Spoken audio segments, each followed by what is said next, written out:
Hello everyone, कैसे हैं आप सभी। आई होप आप सभी बहुत ही अच्छे होंगे और स्वस्थ होंगे, मस्त होंगे और अपनी अच्छे से स्टडी कर रहे होंगे। सो दोस्तों, आज की इस वीडियो में हम बात करने वाले हैं परागण के बारे में।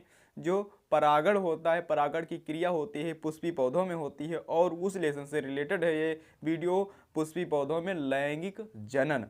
इस वीडियो में हम केवल परागण नहीं करेंगे, उसको जो है दो पुष्पों के माध्यम से, इन दो पुष्पों के माध्यम से, जो एक गुड़हल का है और एक गुलाब का है, इसका डिफरेंस अभी आपको समझ में आ जाएगा, ठीक है। और ये है जो फल है गुलाब का, इन सब से हम जानेंगे और पुष्प की पूरी संरचना जान लेंगे। और जो पुष्प के बारे में जितनी भी क्रियाएं होती हैं, यानी पुष्प खिलने के बाद और जो बीज और फल बनने के बीच में जितनी सभी क्रियाएं होती हैं, वो सभी क्रियाएं इसी वीडियो में हम करेंगे। और एक अलग से हम इसमें टॉपिक लाएंगे इसी वीडियो में, जो अनिषेक जनन होगा और बहुत ही इम्पोर्टेंट होता है, ठीक है।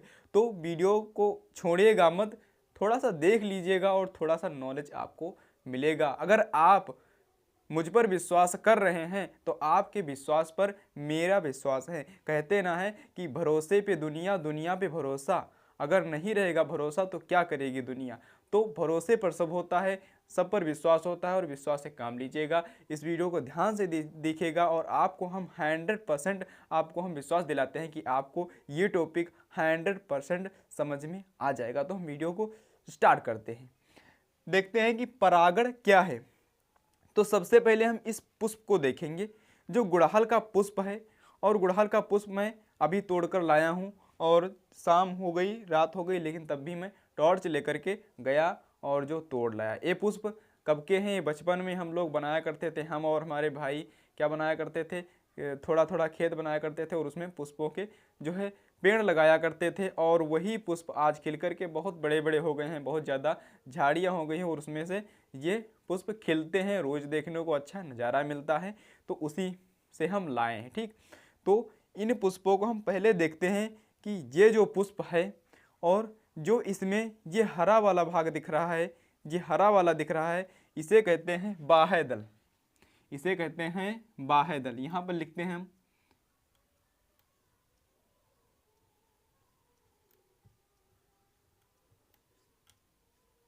बाह्य दल कहते हैं इसी वाले को, हरे वाले को।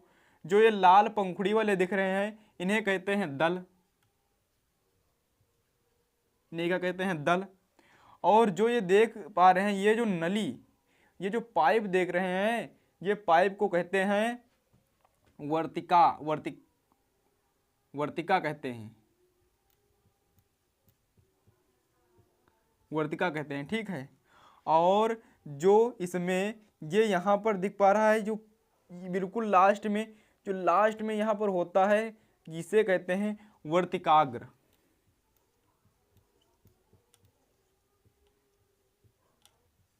इसमें नहीं देख पा रहे हैं तो आप इसमें देखिएगा, अंदर गौर कीजिएगा। ये वाला भाग बिल्कुल अंदर वाला, जहाँ पर ये है बिल्कुल बीच में होता है, वो उसे कहते हैं वर्तिकाग्र। फिर इसमें क्या बचा? जो यहाँ पर ये भाग दिख पा रहा है, इसमें दिखा देते हैं। जो नीचे फूला हुआ भाग ये है, ये फूला हुआ वाला भाग, इसे कहते हैं अंडाशय।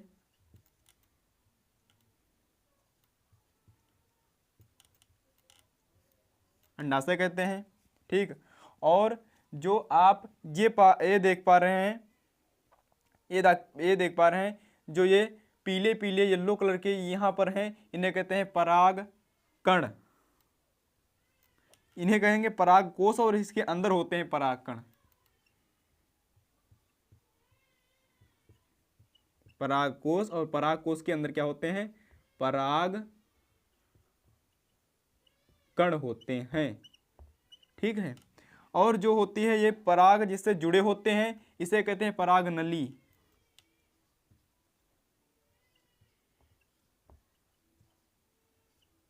ठीक, इतना आप समझ गए, इतना आप समझ गए अच्छे से। तो ये जो मिला, ये वर्तिका, वर्तिकाग्र और अंडाशय, ये क्या है? मादा जनन तंत्र के भाग हैं।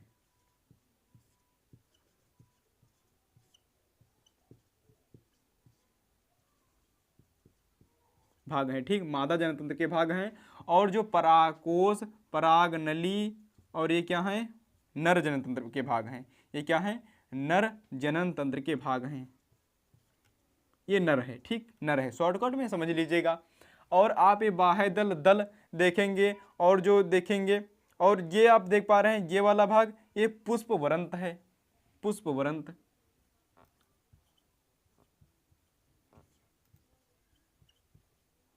पुष्पवरंत, ठीक है। और जो पुष्प जहाँ पर जुड़ा होता है ये, इसे कहते हैं पुष्पासन। देखिए पुष्पवरंत यहाँ पर होगा और पुष्पासन ये होगा, जहाँ पर आसन लिए होगा पुष्प, उसे कहेंगे पुष्पासन, ठीक।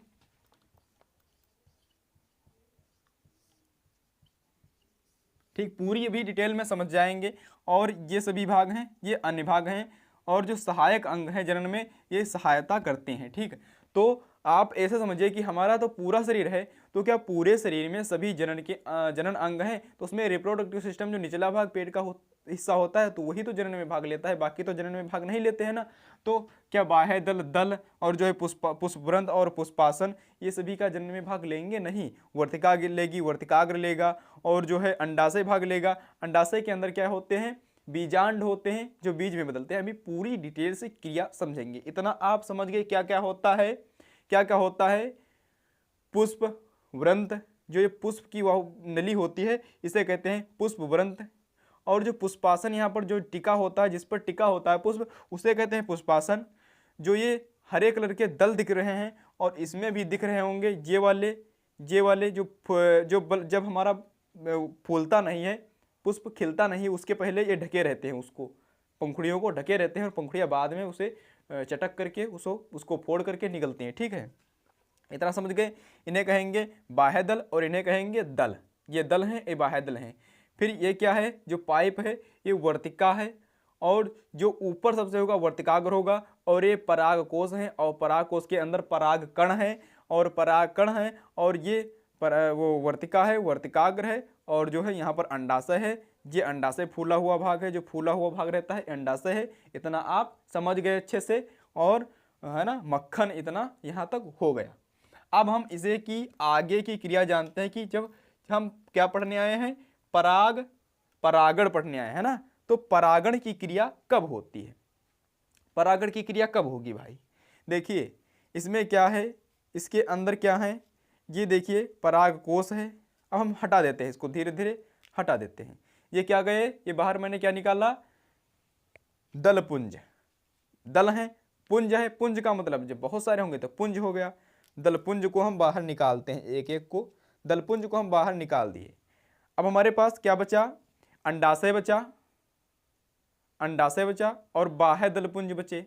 और जो ये देख पा रहे हैं ये है पराग नली, और पराग नली के ऊपर ये पराग कोश हैं, और पराग कोश, कोश मतलब होता कमरा, कोश मतलब कोष्ठ या कोश कमरा, और उसी कोश के अंदर क्या है? पराग कण है, ठीक। इतना समझ गए आप। अब परागण की क्रिया कब होगी? अब आसपास ये पराग कण है, और इसके बीच में क्या है? इसके बीच हम परागण सभी हटा देते हैं ना, परागकण सभी हटा दें, हटा दें, आपकी मर्जी से हम हटा देते हैं। इन सभी को साइड में रख देते हैं, इन सभी को साइड में रख देते हैं। और बीच में क्या है? उसमें तो वर्तिका बहुत बड़ी थी, इसमें वर्तिका इतनी छोटी सी है बीच में। और जो है ये ऊपर का ये रेड कलर का दिख रहा है, शायद ना ही दिख रहा हो, लेकिन थोड़ा तो दिख रहा होगा। तो ये क्या है? वर्तिकाग्र है, वर्तिकाग्र। इतना आप समझ गए। अब गुलाब के पुष्प की इतना अच्छा खिला था, तो हमें तोड़ना पड़ा। क्यों तोड़ना पड़ा? आप लोगों को दिखाने के लिए, इसे सब है ना तहस नहस कर देना, ठीक। अब हम समझते हैं कि परागण कब होता है। जो ये पराग कण थे, यही पराग कण जब इस पर आकर के और इसके अंदर से जा कर के, और ये पराग जो वो थी वर्तिका थी, वर्तिका नली है ना, जो नली थी यहाँ, कौन सी नली? ये वाली नली। इसी के नली के अंदर अंदर पराग कण आएंगे, और अंडाशय तक, यहाँ तक इस अंडाशय में हम इसे भी हटा देते हैं, जो कि बाह्य दलपुंज हैं, इन्हें भी हम एक एक को हटा देते हैं। इन बाह्य दलपुंज को मैंने हटा दिया। ये जो दिख पा रहा है ये है अंडाशय। अंडाशय के अंदर क्या है? बीजांड है। बीजांड क्या होते हैं? बीज में बदलते हैं निषेचन के बाद में, ठीक। तो जब पराग कण वर्तिकाग्र पर आते हैं और वर्तिकाग्र पर आने के बाद में वो वर्तिका नली के अंदर अंदर इसके और अंदर अंदर आने के बाद में जब अंडाशय में प्रवेश करते हैं और अंडाशय में प्रवेश करने के बाद में जब उन्हें बीजांड मिलता है और जो उसे मादा जननिका तंत्र का भाग मिलता है, वहाँ वर्तिका पर उसका निषेचन हो जाता है वर्तिकाग्र पर, और निषेचन होने के बाद में वो परागण की क्रिया कहलाती है।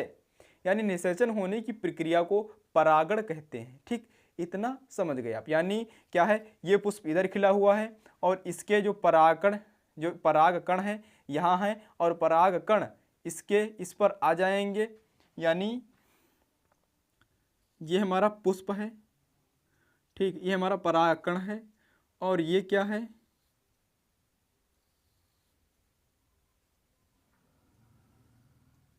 ये क्या है, वर्तिका है, वर्तिकाग्र है और ये वर्तिका है। और वर्तिका होने के बाद में ये क्या है, अंडाशय है नीचे, ये क्या है, अंडाशय है। अब ये यहाँ पर आएंगे परागकण, इसमें ये क्या है, परागकोश है, इसमें से परागण आएंगे परागकण, और परागकण आने के बाद में जब यहाँ पर आएंगे तो यहाँ पर इनका निषेचन होगा। और वर्तिकाग्र पर निषेचन होने की प्रक्रिया को क्या कहते हैं, परागण कहते हैं। अब परागण दो प्रकार के होते हैं, स्वपरागण और परपरागण। यानी जो स्वपरागण होता है वो एक ही पुष्प के या एक ही पेड़ के उसी पेड़ के पुष्प के किसी भी पुष्प के परागकण, उसी पेड़ के किसी भी पुष्प के परागकण किसी दूसरे पुष्प पर, उसी पेड़ के किसी दूसरे पुष्प पर चले जाएं और उसी की वर्तिकाग्र पर गिर जाएं किसी माध्यम से, कैसे भी हवा कुछ भी गिर जाएं, तो उसे कहते हैं स्वपरागण। परपरागण में क्या होगा, उसी जाति के उसी दूसरे पौधे पर, उसी जाति के किसी दूसरे पौधे के पुष्प की वर्तिकाग्र पर जब परागकण किसी माध्यम से जाते हैं और वहां पर वर्तिकाग्र पर गिरने के बाद में निषेचन होता है, उसको कहते हैं परपरागकण। यानी वो अपना नहीं होगा, वो दूसरे पराया होगा। ठीक है, तो परागकण वो होगा परपरागण। ठीक है, इतना आप समझ गए कि हाँ भाई ये दूसरा पौधा है और ये दूसरा पौधा है और इस पौधे के परागकण आएंगे, किसी माध्यम से चिड़िया बैठ गई या हवा चली या कैसे भी है ना, मक्खी बैठ गई उसके पैरों में फंस करके, ये जो परागकण दिख रहे हैं ये परागकण उसी पैरों में फंसने के बाद में और इस पुष्प पर बैठ गई। मान लो मक्खियाँ आती हैं रस चूसने के लिए, अब रस चूसने के लिए आईं और इस पर बैठी और इस पर बैठने के बाद में वही मक्खियाँ उड़ करके इस पर बैठ गईं और पैरों में जो परागकण फंस गए वो परागकण इसमें आ गए और इस पर क्या हो गया, निषेचन हो गया। तो मक्खियाँ क्या चूसती हैं, इस पर वर्तिकाग्र पर बैठती हैं, वर्तिकाग्र का रस चूसती हैं, है ना। तो इस तरीके से परपरागण होता है। स्वपरागण परपरागण समझ गए। निषेचन भी समझ गए कि जब परागकण वर्तिकाग्र पर आते हैं और यहाँ पर निषेचन इनका होता है, उस पूरी प्रक्रिया को निषेचन कहते हैं, है ना, निषेचन कहते हैं। इतना समझ गए बाबू। अब कुछ भी नहीं रहा इसको समझने में। अब देखते हैं अब क्या खेल है। अब खेल होता है ये कि निषेचन भैया हो गया, अब निषेचन हो गया, अब तो परागकण और कुछ भी चीज़ की आवश्यकता नहीं है। ठीक है, अब क्या होगा, ये पुष्प क्या हो गया, प्रेग्नेंट हो गया, अब इसे कुछ भी ज़रूरत नहीं है। अब क्या करेगा, अब इसकी जो धुइया चालू हो जाएगी, उसकी धुइया चालू होगी। ठीक, अब इसमें पूछेगा कि निषेचन के बाद की जो पुष्पों में परिवर्तन होते हैं उन्हें बताइए। तो निषेचन के बाद में होने वाले परिवर्तन इस तरीके से हैं, जो हमारे ये थे दलपुंज, ये दलपुंज सूख कर गिर जाएंगे और गिरने के बाद में ये एकदम चटल मुंडला हो जाएगा और ये ऐसा दिखेगा, इस तरीके से दिखेगा। ये निषेचन होने के बाद वाला है, इसमें निषेचन हो चुका पूरा, इसमें निषेचन हो गया। अब हम इसे निषेचन इसमें हो गया, अब हम इसे काट कर दिखाते हैं। पहले हम इसे काटते हैं। देखिए हम कहाँ से हैं, हम यूपी से हैं और यूपी में ऐसा ही होता है। ठीक, अब इसमें हमने देख लिया कि यहाँ पर क्या है, इसमें क्या है, बीजांड है, नीचे गिर गया भाई, इसमें क्या है, बीजांड है। ये देखो दिख रहे हैं सफेद कलर के बीजांड गोल गोल, ये देखो, ये देखो दिख रहा है, यहाँ नहीं तो ऊपर दिख रहा होगा, यहाँ पर देख लो आप बड़ा बड़ा, ठीक। ये है क्या है, बीजांड है। अभी इनमें क्या हुआ था, अभी तो इनमें पंख वंख पूरे तरीके से ये लगे हुए थे ये पूरे, अभी इनमें निषेचन हुआ ही नहीं था। अगर निषेचन हो गया होता तो ये सब गिर गए होते, निषेचन हो गया होता तो ये सब टूट कर गिर गए होते। तो निषेचन इसमें हुआ नहीं था, ये सुबह खिला था, मैंने देखा था ये सुबह खिला था और मैं इसे तोड़ लाया इतने टाइम, ठीक। इसमें निषेचन हो गया होगा तो अभी इसमें परिवर्तन नहीं होने चालू हुआ। तो अब इसमें क्या हुआ, तो बीजांड जो थे तो बीज में अभी परिवर्तन नहीं हुआ था इनका, ये अभी ऐसे ही थे, इनमें बीज भी नहीं बने थे, ये बीजांड सिर्फ बीजांड थे। और जो अंडाशय था तो सिर्फ अंडाशय था। और जो इसमें है ये अंडाशय ठोस वाला, अब ये अंडाशय नहीं रहा, अब ये बदल गया फल में।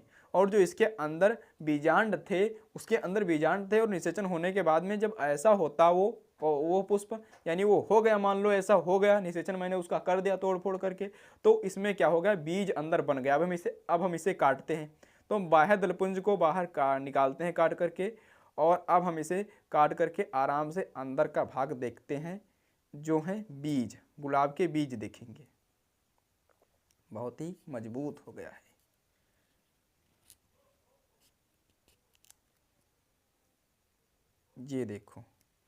ये देखो मैंने बीज भी ले लिया, दिख रहा है, दिख रहा है, नहीं दिख रहा, ये देखो दिख रहा, दिख रहा है, यहाँ पर दिख रहा होगा, ठीक। ये हैं बीज इसके, ये देखो, ये व्हाइट कलर के बीज हैं। और ये जब सूख जाता अच्छी तरीके से तब क्या हो जाता, काला हो जाता, ठीक है। इतना समझ में आया कि हाँ, निषेचन होने के बाद में जो अंडाशय होता है, जो ये अंडाशय रहा था, वो अंडाशय बदल जाता है फल में, वो अंडाशय फल में बदल जाता है। और जो उसके अंदर बीजांड होते हैं, बीज, जो वो अंडाशय होता है उसके अंदर होते हैं बीजांड, और वो बीजांड बीज में बदल जाते हैं निषेचन के बाद में। और जो बाहर दलपुंज थे वो सब सूख करके टूट कर गिर जाते हैं। और ये गिरने के बाद में ये इसका शेप कैसा दिखता है, हम उसकी बात कर रहे हैं गुलाब की, तो गुलाब में ऐसा शेप दिखेगा। आपके आस पड़ोस में कहीं लगा हो तो देख लेना अच्छे तरीके से, कुछ इसमें उसी पौधे में कुछ इस तरीके से लगे होंगे और कुछ खिले लगे होंगे और कुछ बिना खिले लगे होंगे। तो जो बिना खिले हुए लगे होंगे, जो मैंने बाह्य दलपुंज नोच कर यहाँ से फेंक दिया, वो उसको अच्छे तरीके से आराम से उसको ओढ़ाए होंगे और उसको ढके होंगे आराम से, ठीक है। अब इसकी बात करें तो इसमें क्या होगा, ये सब नहीं था, ये सब नहीं था, ये सब अंदर इसके पैक था। और ये जो था ये हरे कलर का, ये इसको ढके हुए था आराम से, तो ये कली थी तब, ठीक। अब इतना होगा कि हाँ, निषेचन भी समझ में आ गया कि हाँ, जब परागकण वर्तिकाग्र पर जाते हैं और वर्तिकाग्र पर इसका निषेचन हो जाता है, उसको निषेचन कहते हैं, यानी जो प्रक्रिया होती है तो उसे निषेचन कहते हैं। परागकण समझ गए, स्वपरागकण समझ गए, स्वपरागण, परागण नहीं परागण, पर परागण, स्वपरागण, दो प्रकार के परागण थे, उनको आराम से समझ गए आराम से कि हाँ, जब एक पुष्प के या उसी पेड़ के किसी पुष्प के परागकण उसी पेड़ के उसी पुष्प पर परागकण जाते हैं वर्तिकाग्र पर और उनका निषेचन होता है, तो उसे कहते हैं स्वपरागण। यानी एक ही पौधा है, उसी में कई सारे फूल लगे हुए हैं और कई सारे फूल लगे हुए हैं, किसी एक का परागकण किसी दूसरे के पुष्प पर जाता है और वहां पर निषेचन करता है, तो उसे कहेंगे स्वपरागण, उसे कहेंगे, ठीक। अगर उसी जाति का पुष्प या उसी जाति का पौधा कहीं दूर है और उस पुष्प के पराग कण किसी माध्यम से, यानी वायु में उड़ करके, हवा में उड़ करके, आंधी चल गई उड़ के, और जो है मधुमक्खी आई रस चूसने, वो बैठ गई और उसके पैरों में फंस गए पराग कण, और वो जब उड़ करके उसी दूसरे पौधे पर बैठ गई जा करके, तो वहाँ पर छूट गए कुछ परागण और वहाँ पर उनका निषेचन हो गया, तो उसे कहेंगे परपरागण। यानी स्वपरागण यानी अपना पर्सनल वाला अपना यूज करना, और परपरागण वाला किसी दूसरे का वस्तु यूज करना, ऐसा समझ लीजिए। ठीक, तो आप इतना अच्छी तरीके से समझ गए होंगे और हमें 100% विश्वास है। ठीक, आपने विश्वास मुझ पर किया, मैंने विश्वास आपके विश्वास पर किया। अब हम देखते हैं अनिषेक जनन, यानी जो निषेचन होता था उसी का भाई है अनिषेक जनन। अब हम देखते हैं अनिषेक जनन, सेम प्रोसेस वैसा ही है, थोड़ा सा डिफरेंस है, उसे समझ लेते हैं क्योंकि वो कन्फ्यूज करता है आगे जा करके। अगर ये वीडियो पूरी आप देख रहे हैं, देख लिए हैं और अब आप देख रहे हैं तो अनिषेक जनन बहुत ही महत्वपूर्ण है। तो इसे आप थोड़ी ही देर में समझ जाएंगे क्योंकि हम पूरा निषेचन समझ चुके हैं। अब अनिषेक जनन समझने में कोई परेशानी नहीं होगी। तो सबसे पहले हम बना लेते हैं एक, क्या बना लेते हैं, एक बना लेते हैं पुष्प की आंतरिक संरचना।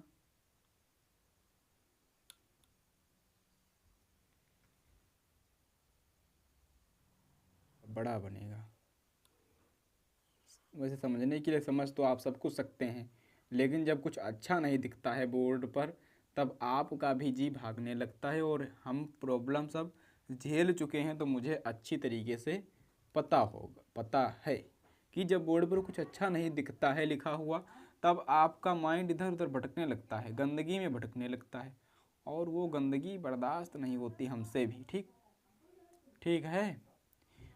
अब इसमें हम क्या बना देंगे,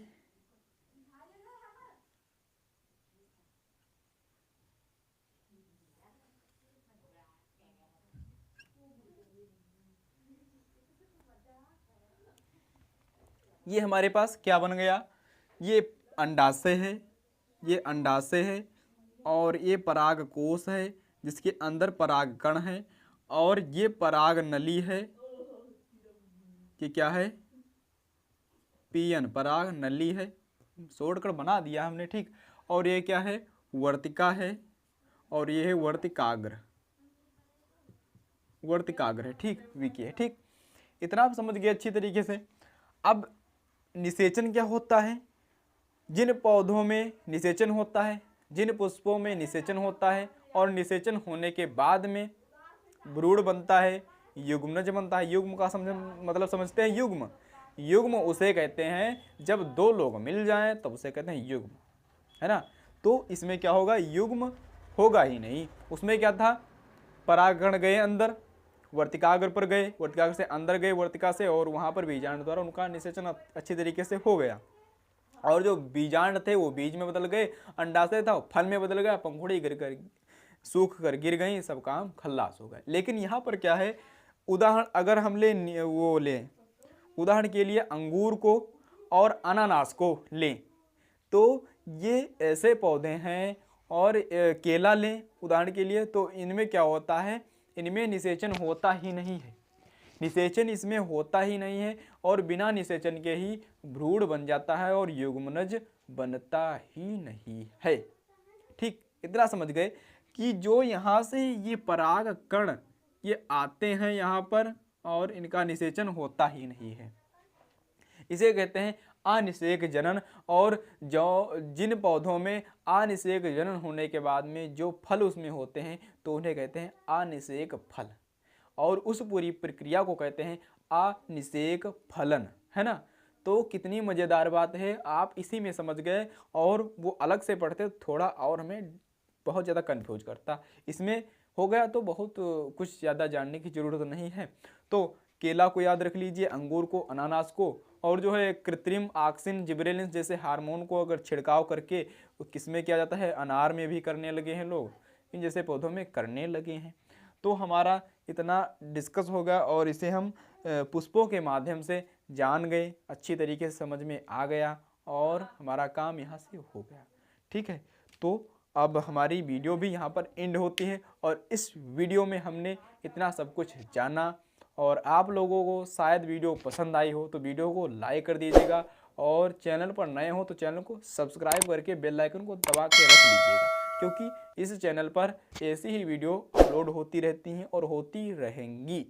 ठीक, तो वीडियो को देख लिया है, लाइक कर दीजिए, चैनल को सब्सक्राइब कर दीजिए, और एक कमेंट मार दीजिए कि हाँ वीडियो अच्छी लगी या गलत लगी। जैसी आपको वीडियो लगी हो वैसा कमेंट कीजिए। कमेंट का मतलब है कि आपको जैसा है ना अच्छा लगे तो अच्छा, बुरा लगे तो बुरा, ऐसा कमेंट कीजिए, है ना। तो आपको हंसी रहे तो हंसा, कुछ भी मतलब हंस दो, कुछ भी कर दो जैसा आपको लग रहा हो, तो मुझे भी अंदर से मालूम पड़े कि हाँ आपको कैसी भी लगी है वीडियो, हमें क्या इसमें सुधार करने चाहिए। तो मिलते हैं नेक्स्ट वीडियो में, तब तक के लिए जय हिंद, वंदे मातरम।